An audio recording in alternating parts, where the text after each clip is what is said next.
Le Grand Matin Sud Radio, 7h-9h, Jean-Jacques Bourdin. Laïcité, liberté d'expression, droit au blasphème et à la caricature, 10 ans après les attentats dans les locaux de Charlie Hebdo, LFI répond aux attaques qui sont proférées contre LFI sur la position d'LFI. Eh bien, ce matin, LFI répond par la voix d'Antoine Léaumont, qui est député LFI de l'Essonne. Bonjour. Bonjour Jean-Jacques Bourdin. Merci d'avoir accepté de venir parler de cela ce matin, parce que c'est vrai que dans cette période, on ne vous entend pas, on vous entend peu, on vous donne peu la parole. J'ai choisi de vous donner la parole ce matin pour vous poser des questions précises. Alors, la première question est toute simple. Tout le monde la pose d'ailleurs. Êtes-vous Charlie ? Je rappelle que Charlie, c'est la défense de la laïcité, l'esprit Charlie. Je ne parle pas du journal. L'esprit Charlie, c'est la défense de la laïcité, de l'universalisme, de la liberté d'expression, de l'irrévérence, du blasphème. Alors, êtes-vous Charlie ? Suivant la définition que vous venez d'en donner, oui, je suis Charlie. Il n'y a rien à retrancher à ce que vous avez dit, mais avant de commencer, je voudrais dire que cette journée du 7 janvier, c'est une journée qui est très particulière. Parce que c'est d'abord une journée de deuil, et dans laquelle on pleure les victimes de Charlie Hebdo, la victime de Montrouge, ensuite du 8 janvier, et les victimes de l'hypercachère du 9 janvier. Il y a 17 personnes qui se sont faites tuer, et pour ceux qui, comme moi, à cette époque-là, étaient présents sur Paris, c'était un moment qui était un moment d'extrême tension pour nous tous, parce qu'il y avait une traque de ces terroristes. Et je crois que c'est d'abord ça, le sentiment qu'on doit avoir, c'est un sentiment de mémoire, de respect pour les victimes, pour ceux qui ont survécu aussi, et qui subissent la douleur d'avoir perdu tous ses proches. Bien, Charlie Hebdo, à vos yeux, est-il un journal islamophobe? Si je vous pose la question, Antoine Léaumont, c'est parce que j'ai lu Manuel Bompard. Leur ligne politique se rapproche de plus en plus de l'extrême droite. C'est ce que dit Manuel Bompard. Est-ce que vous dites la même chose ? Justement, il y a un sujet qui est posé, parce que être Charlie en 2015, clairement, c'était une ligne d'opposition frontale avec l'extrême droite.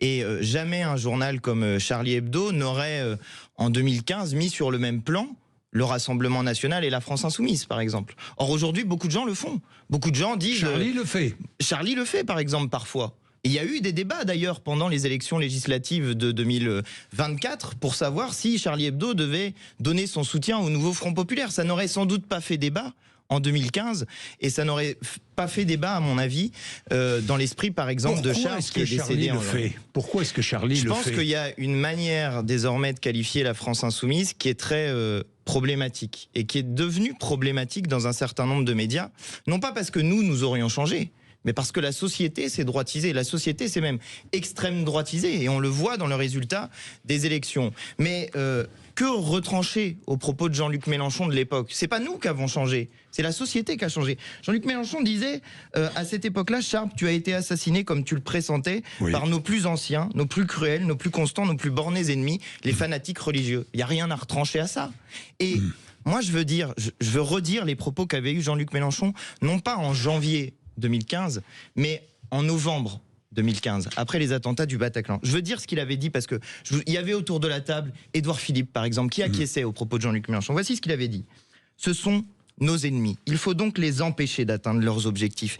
Ils veulent nous diviser. Ils veulent obtenir un clivage entre les musulmans et le reste de la société. Je veux finir.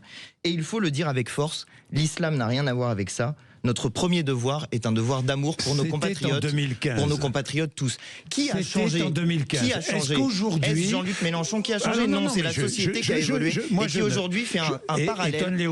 Aujourd'hui, il y a des gens. Monsieur Bourdin, je veux juste aller au bout de ça. Aujourd'hui, il y a des gens qui font un parallèle entre musulmans et terroristes. C'est précisément l'objectif des terroristes que d'obtenir ça dans la société française. Et notre rôle à nous est d'être face à cela, d'être en opposition vis-à-vis de ça, parce que sinon, on laisse la victoire à nos adversaires. Alors, Antoine Léaumont, c'était en 2015. Est-ce que Jean-Luc Mélenchon dirait exactement la même chose aujourd'hui, exactement la même chose, en 2025 ? Il n'y aurait rien à retrancher à ces propos-là. Pourquoi est-ce que Daniel Obono a dit, je la cite, « Les caricatures sont racistes ». Pourquoi a-t-elle dit cela ? Écoutez, quand elle se fait représenter en singe. Pourquoi Quand elle se fait représenter en singe. C'est pas raciste de se faire représenter en singe quand on est Daniel Obono? Si, c'est raciste. Donc, on a le droit, précisément le droit à la liberté d'expression. C'est un droit qui est total, et y compris le droit de caricaturer ou de critiquer des caricatures avec lesquelles on n'est pas d'accord. Donc, moi... L'islamophobie, c'est du racisme? Eh bien, justement, je suis content que vous me posiez la question parce que souvent sur ce sujet-là, souvent sur ce sujet-là, il y a un débat. Parce que l'islamophobie, le mot même d'islamophobie, si on le prend étymologiquement, ce qu'il veut dire, c'est la peur d'une religion. Et d'une certaine manière, certains disent que on peut légitimement. Vous avez peur de l'extrémisme. Vous avez peur de l'extrémisme islamiste. Moi, j'ai jamais peur. Je combats. Et l'extrémisme islamiste, il se combat par des moyens de renseignement et des moyens d'action précises. Mais je voudrais répondre à votre question sur l'islamophobie parce que ça avait fait débat, notamment en 2020. Et Jean-Luc Mélenchon avait fait une interview à Libération que je trouvais assez précise. Il avait dit: la vie n'est pas une partie de Scrabble. Et voici ce qu'il avait dit. Il avait dit: islamophobie a plusieurs sens possibles, mais ce qu'il désigne, pour ceux qui l'emploient dans la vie courante, est clair: la haine des musulmans. Ceux qui combattent la haine des musulmans ont raison de le faire, quel que soit le mot pour le faire. Moi, je suis d'accord avec ça. Oui, combattre la haine des musulmans est une bonne chose pour la République. C'est une bonne chose que de combattre les haines religieuses, quelles qu'elles soient. La haine des juifs, la haine des musulmans, la haine des catholiques, la haine de ce que vous voulez. Parce que la laïcité, précisément, c'est une indifférence vis-à-vis des religions. Et c'est le droit pour chacun d'exercer librement sa religion. La laïcité respecte les religions, mais vous allez être d'accord avec moi, s'impose à elle. Comment? La laïcité s'impose à elle. Précisément, vous allez être d'accord avec moi, j'imagine. Il y a des règles qui sont définies. Les lois de la République s'imposent à toutes les lois religieuses. Bien sûr. On est bien d'accord. Mais il n'y a pas de... Non, mais parce que parfois on a des doutes sur vos positions. Mais non, il n'y a pas de doute sur le sujet. La règle est très simple. La loi doit être c'est la déclaration des droits de l'homme et du citoyen. La loi doit être la même pour tous, soit qu'elle protège, soit qu'elle punisse. Voilà, il n'y a pas d'exception à ça. Mais moi j'ai une autre question à vous poser. Est-ce qu'on peut se dire Charlie aujourd'hui et ne pas se battre pour la libération de Boualem Sansal? Est-ce que vous vous battez pour la libération de Boualem Sansal? Bien sûr qu'il doit être libéré. C'est un de nos compatriotes. Il doit être libéré. Mais je vous entends peu. Est-ce que vous êtes d'accord avec le président de la République quand il dit le gouvernement algérien se déshonore en retenant Boualem Sansal? Déjà, M. Macron a dit un certain nombre de choses hier, et il y a un certain nombre de propos avec lesquels je ne suis pas d'accord. Je vous parle de cela. Est-ce qu'il a raison? Mais je vais vous ou pas? répondre, M. Bourdin. Sur Boualem Sansal, il est actuellement incarcéré, de toute évidence, pour ses positions politiques. Eh bien, précisément, défendre la liberté d'expression, c'est défendre la libération de Boualem Sansal, qui est un de nos compatriotes. Vous défendez la libération de Boualem Sansal? Il doit être libéré, bien sûr, puisqu'il est mis en prison pour cette position-là.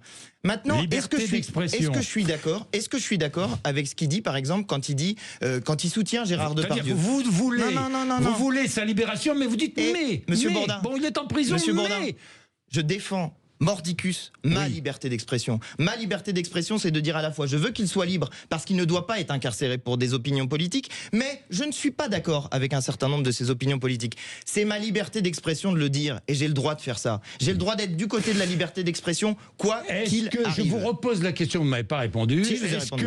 Mais non, le gouvernement algérien, non. Est-ce que le gouvernement algérien se déshonore en retenant en détention Boualem Sansal? Eh bien, ma liberté d'expression, c'est de ne pas utiliser les mêmes mots. Mais moi, je demande sa libération. C'est un de nos compatriotes. Donc, le gouvernement algérien... Mais vous voulez que je vous fasse la liste des gouvernements qui se déshonorent? Monsieur Macron se déshonore quand il dit aux pays d'Afrique, quand Monsieur Macron dit aux pays d'Afrique que sans la France, ils n'auraient pas leur souveraineté, Monsieur Macron se déshonore. Ça vous va comme réponse? Dites-moi, est-ce que c'est... vous pensez aux soldats français morts en Afrique dans leur lutte contre le djihadisme? Précisément, Monsieur Bourdin. Dans leur lutte contre le djihadisme, et qui ont permis à des dirigeants africains de se maintenir au pouvoir? Non, précisément, Monsieur Bourdin. Moi, je pense aux soldats. Je pense aux soldats qu'on a envoyés combattre le djihadisme. Et je pense... Heureusement. Mais je pense aux soldats... Ils ont combattu le djihadisme. Monsieur Bourdin, moi, bien sûr, mais heureusement. Mais je pense aux soldats, et moi j'ai une pensée pour eux. Parce que ce qui déshonore la parole de la France est mauvais pour nos soldats. Et en l'occurrence, la parole de Monsieur Macron, à l'endroit des pays d'Afrique, déshonore la parole de la France. Merci Antoine Léaumont, dans tous les cas, d'avoir accepté de venir. Et merci d'avoir répondu à mes questions. Mais bien sûr, la parole ici, je parle de liberté. On parle beaucoup de liberté d'expression. Écoutez, moi je tiens absolument à la liberté d'expression. On peut poser des questions qui sont dérangeantes, on ne peut ne pas aimer, mais ici, tout le monde sera invité. Et tant que vous laissez répondre les gens jusqu'au bout et que vous ne coupez pas la parole, ça permet effectivement de donner sa position. Il est très bien, Bourdin. Non, mais précisément, c'est pour ça que j'ai accepté de venir chez vous, parce que je sais que c'est possible. Bien, merci. Merci.